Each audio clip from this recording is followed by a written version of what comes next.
Today we're speaking about detachment. Disclaimer, I'm working with detachment. I'm working with this art of letting go and detaching from, of course, the past and the stories and the expectations and the anticipations of the future. To tie it all into, yoga, we can look to karma yoga, right?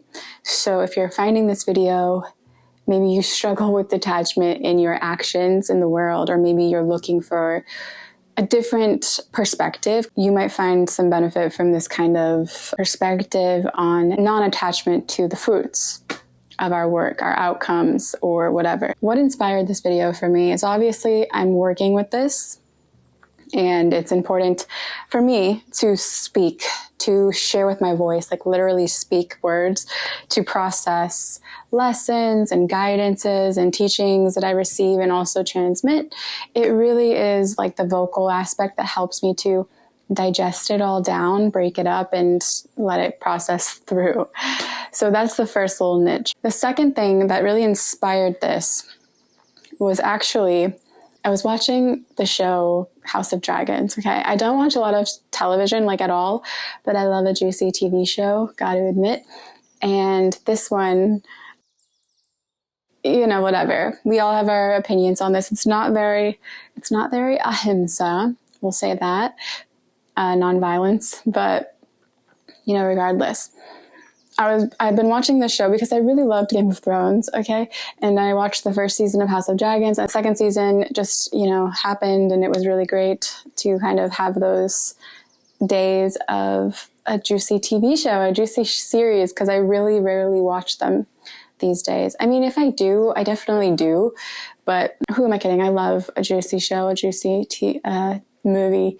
This, however, was on my little Sunday list for the past few weeks, and what inspired this detachment was the very last episode. Okay, so I'm not going to spoil the show, of course, but I'm going to share a little bit about one character in particular and how he has helped me kind of come into a place of detachment again. So there is this character, right, on House of Dragons. His name is Daemon.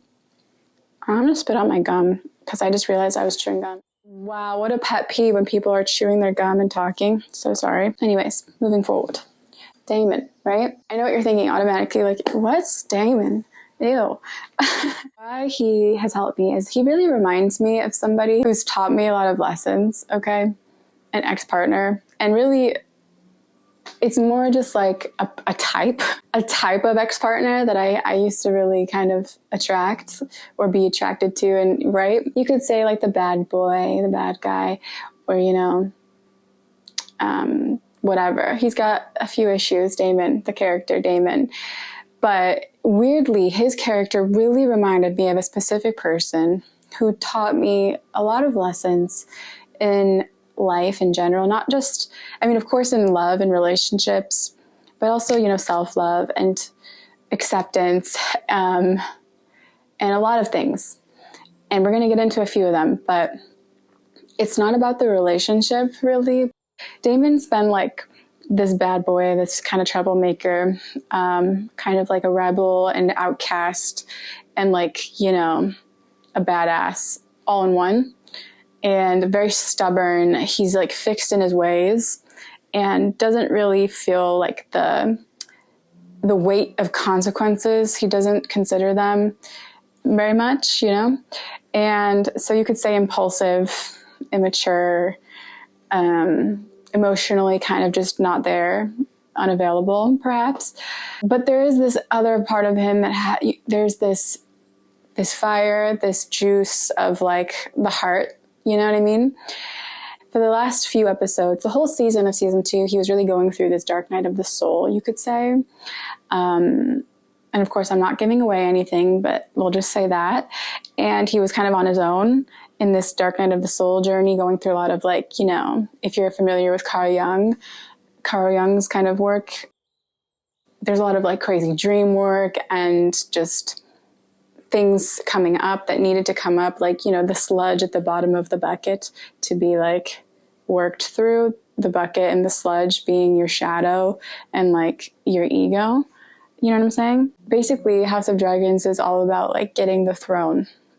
Okay. He felt, like slighted, I guess, from his place as like the heir of the throne. He basically was facing this desire in this episode, this whole season of season 2, facing this desire of like, wanting so badly to just get the throne. He's always wanted it, and he's never had it, right? But he's wanted it, right? A lot. And he's fought for it, and he's like hurt people for it, and he's betrayed people for it. And, kind of did things to prove he's worthy of it. You get where I'm going? The last few episodes, right, he was kind of faced with his own shadow and his dream work, and with people, his past relationships, people that he's lost, came back and in ways to reflect to him his own behaviors, the choices he's made, and how that's like left an impact on others. So those consequences that he always just let, he didn't ever consider or feel the weight of, all at once he's feeling the weight, right? And long story short, he was faced with this question, like, do you still want the crown, the throne, now that you've seen like the damage that you've done and the damage that you will continue to have to do once you, if you were to get it, it's not, for no price, right? You don't just get it and then all that is for all that, damage is just in the past. You keep building it. You know what I mean? There's a cost to that. And so there's that one aspect of it, of just seeing things from a different perspective for him. And the other aspect of it was him really facing the fact of like who he's been and how he's been so kind of blinded by this and attached to this one outcome, that he's really forsaken or taken for granted like so many other things in his life, and people that love him and that, he's loved. And there's a lot of things. I hope this is making sense. Maybe someone out there has seen the show. Let me know in the comments so you can like vouch for what I'm trying to say here. And maybe this last piece will be helpful for somebody listening, because it really helped me.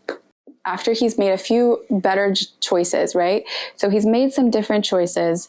Now that he's faced his shadow, faced his demons, so to speak, seen that pain, that damage, processed the pain, because he's felt it. He's been going through it. It's almost as like, as he's letting go of the desire to want the crown, he realizes like once you stop wanting it, it's just like right there, and he still doesn't want it. And I feel like that part of the show was like a test. And then the last episode, he was shown like a glimpse into the future of like, if you're familiar with Game of Thrones or House of Dragons, like the war that's coming, winter's coming, right? And he realizes this is so much bigger than him.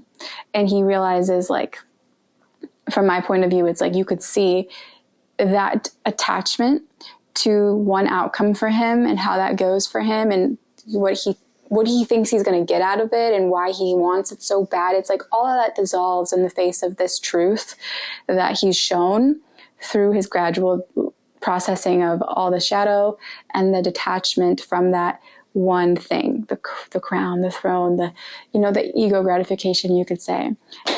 And I loved this. And in the moment that this happened, like I was saying in the beginning of this little talk, I have always kind of seen parts of past partner who I spent a long time with. We shared a life together, and we moved to Chicago together, and we kind of went through a lot together, went through a lot of pain together, a lot of love together.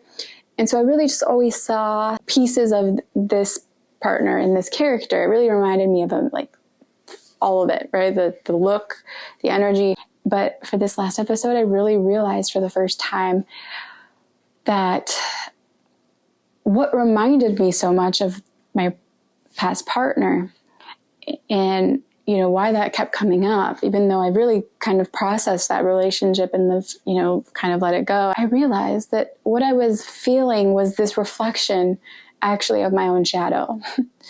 And then that really opened me up to this view of my past partner as well, being, we were super opposites. And I think we both were like this, like attracted to each other's shadow and light. Okay, so getting a little deep here, but this is the point of yoga, right? We gotta integrate these things. We've got to speak about it. Karma yoga is detaching from outcome, meaning there's no selfish desire and there's no hidden motives or agenda in what you do and the work that you do. You're not attached to being the doer of the work, and you're also not attached to what fruit is bared, right? Like whatever fruit happens. And that's it can be a hard thing to do. I don't want to make a blanket statement and say it's hard, because sometimes I think we all overcomplicate everything. And my opinion is just one little speck of a perspective, but I think it's different from other perspectives I've seen on YouTube. It's helpful to have a different point of view, because, it might work, it might help, it might give you a fresh energy in this realm of your life and your work, right? So detaching from outcomes in the sense of this example that I've given, what I saw in this show was David going through his process of shadow work and then realizing how blinded he was by his attachment. So from pausing here to kind of break it down, it gave me a point of view on how I might be blinded in, thinking that I am detached, but maybe there is still some part of me that I haven't allowed myself to see clearly, right? That shadow that is attached to outcome, or afraid of the unknown is another way to put that. Attached to outcome means a lot of things. In this moment, right? Don't take this as a one size fits all, please. You've got to do your own work, right?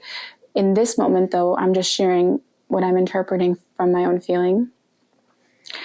Attachment to outcome is the shape, the molded shape, right? The fixed mindset that you might even, I consider myself to be, growth mindset. Like, I don't want to be closed-minded, and I don't like to be closed-minded. That doesn't mean, just because that's something that I like and perceive as myself, that doesn't mean automatically I'm just, free from all the closed-minded attachments that the limited ego has. So it takes a little bit of reflection and a lot of, stepping back, broadening that perspective that you have of yourself. And so the show really helped me do that, because I wasn't doing work intentionally. I wasn't trying to see it for my own self. I was just watching the show. And through that detachment of kind of just watching the show and relaxing and following a story, like, kind of like subconsciously threading it through my own experiences, there you go. It came through. And so what I'm trying to say is we might be holding on to ideas that we don't even know that we're holding on to. Like me thinking that I'm detached could be just another limited idea if it doesn't feel that way. You know what I'm saying? You really got to feel it. You really got to make sure you're actually staying fresh in the feeling. And that's not, for me, hasn't historically been easy. And it could be because of a fear of the unknown. It could be because of the shadow, the ego's desires kind of running the show at times. But ultimately, what helps me and what helped me in this episode, right? This is the whole thing coming back full circle. I hope this is making sense. The realization that as he was shown a glimpse into the future, what I interpreted it as was God or the universe, right? The higher power, his higher intelligence, higher self, showing him the plan, you could say, or God's plan, right? Or the destiny, or that bigger unfoldment, which we don't get. We don't know. We have no clue. We have no idea what is going to happen in the next moment and the next moment and the next moment. Our job is not to control that. Our job is to do our best in this moment to be open to what that unknown is. Okay, so how do we do that? We don't just aimlessly do our work or aimlessly go through life and, hope for the best. No, I've been studying the Gita, which I've had for many years, and I've been reading for many years, and it's only until recently, actually, with this whole thing that I've really come to understand the Gita on a new level. It's crazy what a TV show has done for me. What I'm realizing is the whole thing is about detachment. The whole thing, the whole Gita, the Bhagavad Gita is about detachment. And what I'm really kind of realizing as well is that's what all of spirituality is. It's not being identified as the person and the doer. Because once you're identified as something, you're limited and you're in the past.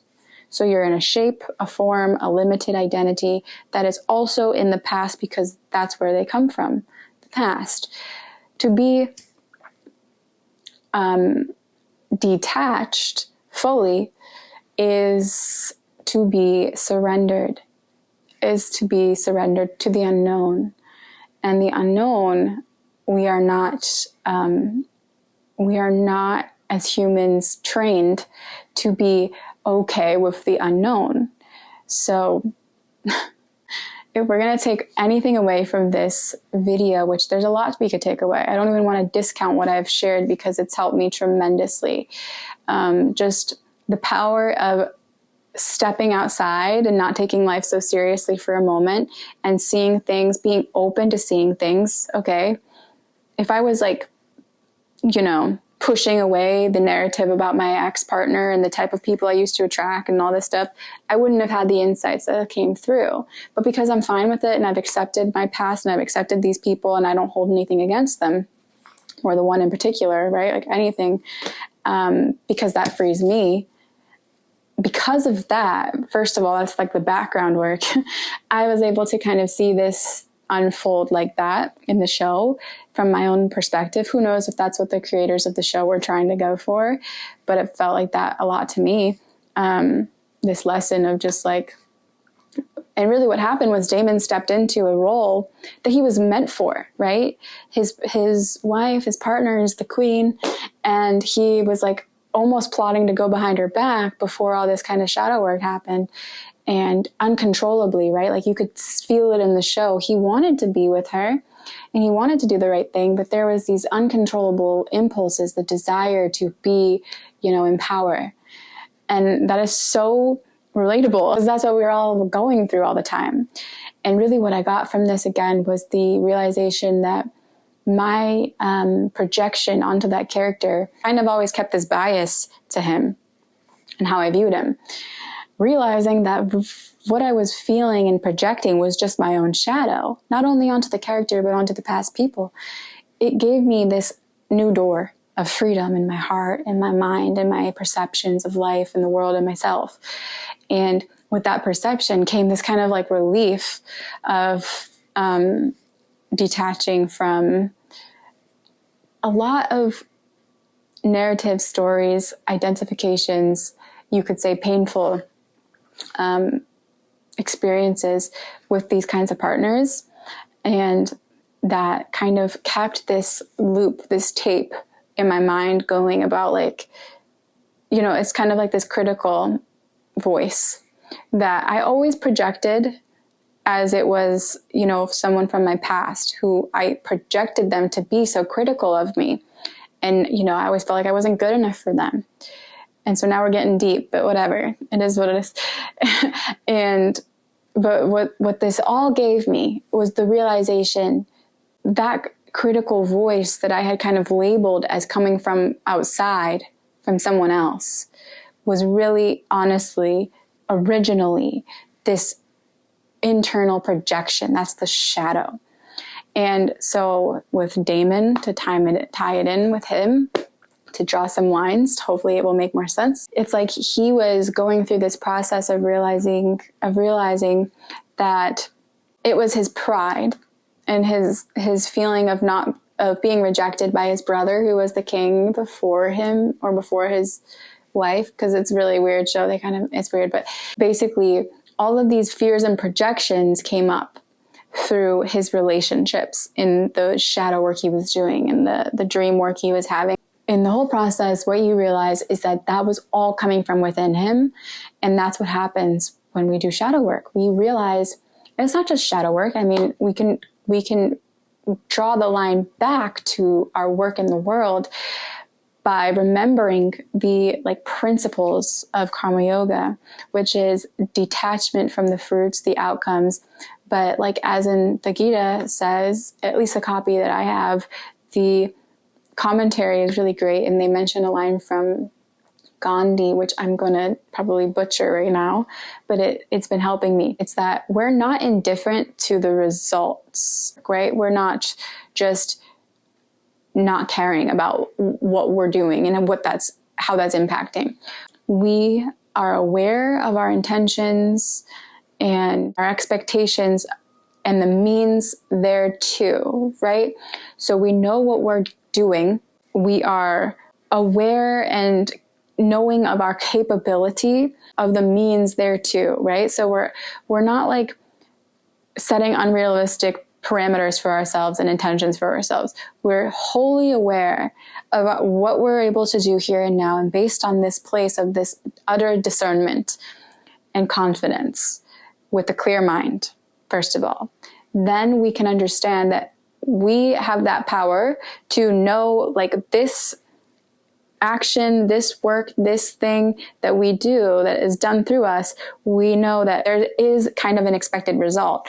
What the detachment is leaving room for God, right? Leaving room for the unknown. We're wholly engrossed in the work that we're doing with the intention and the expectation in mind, with the means there too, and our capability of what we're doing, all kind of working in tandem. We're not thinking about it. We're just aware, I've trained this way, I've studied this way, or I work this way intuitively, I make this art, I sing this song, I do this labor work, whatever it is that you do, or I trained this way, I'm doing my work, I'm wholly engrossed in it, meaning I'm here and now present. I'm not somewhere else. I'm giving my full attention, body, mind, connection is here as I'm working, as I'm doing my work in the world. And in a way, this is your offering to the work, to God, and we let go of the fruits. That means we're not sitting there waiting for the expectation to manifest. We're also not looking at the external manifested world for the mirror, of the work that we did. We have to let go of that way of thinking, of that way of seeing life too, and seeing our value, our work. The manifested world, I like to see it as a render, right? So if you've ever edited a video or something like that, we edit the video, it renders, and we know that at the end of the rendering process, the video is going to be done in the certain file format that we set and the size and all this. But we don't have the actual clear video yet. It's rendering frame by frame. That's kind of what happens with this. We detach. We're not sitting there, oh my God, is it going to render the video? Is it? Each frame we're worried about, is it going to be what we think it's going to be or what we know it's going to be? Can we just trust that it's going to be and then move on and let go of being the person who's worried or identified with the work that was done and how it's received or accepted? And can we just start trusting in our ability? First of all, trusting in God and the universe and those who it's meant for, that all comes into be of support in the natural divine timing that it's meant to. When we cling to what we think it should be, we're manipulating ourselves and the world. And God doesn't want us. Universe doesn't want us. People don't want us to be manipulating ourselves or the world or them. And it's a subtle thing. We're not, sometimes we're really just not aware that we're doing that, but it's felt. And if you feel off ever, that's probably a sign that you're kind of manipulating it in a way, subconsciously through your attachments. And I've said in the beginning, I'm working with this myself. It's a process, but I think it's one worth sharing about, one worth opening up different perspectives about, and new ways to see detachment. I think the more ways we can really share these things, and the more that we can stop trying to fit into a box about like how this works, when literally, think about it, all of spirituality, the whole entire like Bhagavad Gita, which is it's an ancient classic in Hindu spirituality, in Indian spirituality. It's not, so profound for no reason. And to finally realize that it's all about detachment. I mean, this isn't something that, is going to be a one size fits all, I think is the biggest takeaway that I'm getting from this. Because that kind of mindset, when people have really good intentions of saying it's easy, it's simple, just like, oh, just do it. But if you're in the clinging mode, right? If you're in the shape, you're already identified and you're like, but you know what I mean? You don't, it doesn't resonate and you feel like you're not doing something right. And it just kind of perpetuates that clinging. And so this isn't to tell you what to do. This is to share the beauty of TV, I guess. Just being open to your own journey, of your own reflections, and how they can really offer you so much more once we let go of them or start to forgive them and be open to the lessons that the universe is sending you in all the ways it's doing so, which is, I would say, infinite. There's a lot of them. There's a lot of these lessons coming all the time. They're endless. They're always here for us. And like Ram Dass said, what did he say? It was like, the next, I don't know what he said. It was like the next answer that you're looking for, the next, thing that you're seeking is right where you are. I'm sorry, I'm butchering my quotes today. I don't have any books with me right now. But there you go. Detachment. And I guess I can leave you with one more way of detachment. One more thing that connecting all this in, I've been just in a meditation and in sitting in meditation, reflecting, coming into a more present place in my body, doing breath work, letting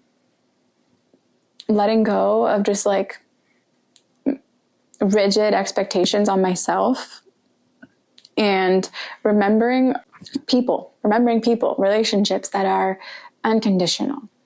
And I know not all of us have these. Try to remember some from your past as well, right?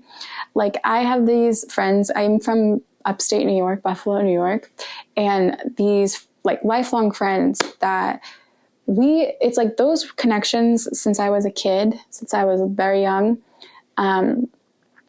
saved my life when I was a kid, first of all. And second of all, today, it's like, there's no worry there. There's no judgment there. So for example, when I share a video here and I forget about that part of myself that is totally, unconditional with my friends and my friends who are unconditional with me, and I kind of come into the role of like yoga or whatever, or like video, like not performing or whatever, wanting to have satsanga or community here, and like feeling like an, rejected or outsider or like imposter syndrome. These are all things that come up for me, to be honest. But when I can remember like my friends, specific people that would sit there and laugh with me at this stuff, if I were to say like, sit there and critique something that I did, that I put online, and then I remember like somebody close to me who's got the same sense of humor, like dry and funny and raw and no judgment. There's not even a thread of worrying or judging or, feeling insecure about a damn thing. You know what I mean? Those are your people that you want to remember. And even if they're not in your life today, even if they were from the past or they're not actively like, there is still, I'm sure you can remember one memory, one person, one moment, one thing. And don't put so much weight on yourself in comparison to anyone else's experiences, first of all, not even, your own. Try to just be fresh. And if you're struggling with detachment, like in any way, of feeling like, because that's where all of our suffering comes in. We're holding on to our attachments, our stories. And it's not, when I say focus on the people that don't judge you and focus on the people that bring out of you your playfulness again, where you remember, like, this isn't real, These stories, the critiquing voice in my head, it's a shadow thing, but it's there to be felt and processed and not pushed away and ignored and masked and numbed. Not at all, but it's meant to be looked at from a different angle, a deeper perspective. And that for me is this playful, funny place where it's like, what? Am I going to take that seriously when I can, really understand that it's not that serious? And I don't want to attract people that I have to convince of, the humor's there, the funniness, like the ease of expression, of laughter, of joy, of playfulness is there. And it's not something that, I've got to feel judged about, or I've got to control or manipulate myself to be in some sort of way in order to be accepted or received. A lot of this stuff today is like that. And it just helps to be grounded in something a little bit more real for you. And, yeah. So one last thing, I guess, because I think the more simple the example, the better. And this one's very simple. So this is the last one I'll share before I go. Video games. Okay. So again, going back to childhood, when I was a child, growing up, lots of friends around, lots of siblings and just kids in our life all the time. Right. But what the example is when you would just kind of be invited to play a game and you're like a kid, right? You wouldn't sit there and worry about how you're going to perform. You'd be like, hell yeah, I'm going to play. I'm going to win. And you would just go play. You had no idea what you're doing, but that you would just figure it out and you would play the game and not taking it seriously. You'd probably die like 10 times and you just laugh and have fun. And for me, that's what I did. I had a blast with video games when I was a kid. And even with those friends I was just mentioning, like, we had a blast just doing things wrong. Eventually, you figure it out and that is fun too. But that's the point. It's like kind of see life like a game sometimes, because it's not that serious. And we've got to remember it's iteration, baby. It's repetition. We're coming back to the yoga. Iteration, repetition, practice, as in you can practice detachment. Practice coming back into a state of play, in a state of, innocence or joy, or however you kind of connect into that part of you that was more free, more approachable to life, more accepting of life, not trying to control life, not needing life to do something for you. You're not trying to get anything out of life. Just like, I'm not trying to get anything out of anything or anyone out of life when I create these videos. Maybe that's not always the case on a subconscious level, and I can be honest and say that to myself because it's important. But I can say that the intention is pure, and if there are hidden motives and hidden agendas in that ego, it comes through for me. It always reveals itself to me in one way or another, and I trust that process. And at the core of it is always, this is for me, in the sense of myself, in the sense of coming into deeper awareness and letting go of the me that I think I am. You know what I'm saying? I don't even know what I'm saying. A lot was said, a lot was shared. Transparency is the new rock star. Who said that? Shia LaBeouf. Thank you for listening, for staying if you have. Before I go and before I forget, this is important. In an effort to be more transparent and to be, aware of this shadow of mine, and to just not hold back, because that's another form of attachment. We'll just say really quickly, another form of attachment is holding on to the fear of being, rejected, or the fear of this or that. And so I am a yoga teacher. I have a yoga business, and I feel it is critical to my development as a human being to own that. Okay, so I have an app on Playbook, or an app through Playbook, where I am now sharing classes and hosting, my business here on Playbook app. So I'm going to leave all the information there below, but I wanted to say quickly, because this is my very first announcement about it, and that I am going to be progressively adding classes, series, and eventually some trainings. Okay. I have 2 series coming up, the Yoga Habit series. I'm going to share more about these in another video. And the Art of Listening series. And right now I've got a few classes up there, standalone asana classes that can be repeated, can be practiced, can be studied, that I've really poured my heart into. And I pour my heart into all of my work.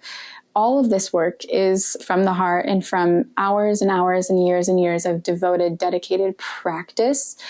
And so I wanted to share this with you guys and to let the channel know here. I would love for some of you to come join me over there to experience the practices in depth. They're 60-minute, 90-minute classes, and the courses are going to be in-depth days and things you can come back to again and again, workshop style as well. There's also a 7-day trial, so you can try it for free. You could check it out.